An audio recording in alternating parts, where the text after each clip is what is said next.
embaririra gitakahinguzibwe habandize habaho kushija umoko embaririra yo mwaka gw'2022-2023 yakoresibwe. I also want to add, we need a summary of key critical services projects, roads, schools, health facilities, production that are going to be worked on, a summary of them.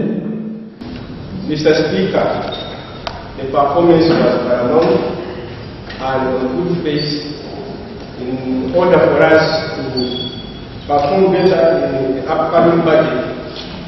And I'm sure the Chief Administrative Officer was much aware that before we go to pass this budget, we need to review how to perform.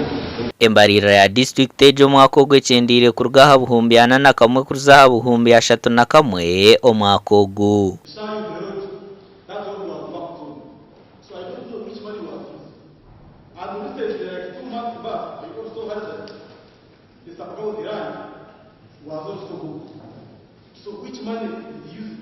Ebyo bwegese byahebwa obuhumbi 13 ebyamagaro obuhumbi 9 kandi okukora engutso akahumbi kamwe na miliyoni 2.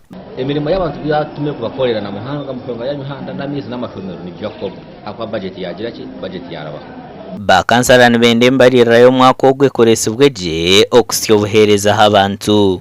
Project ya Dr. Deep bashibira bakatraininga bakajigaruza gusya tubasa kushanga twaje mu biriyooni hinka 80 ku myaka 5 so mwene tuja kugeza okusona Mutongore byongere kuja Kamwenge byongere kuteka mu sente byongere kuhereza n'abandi mirimo.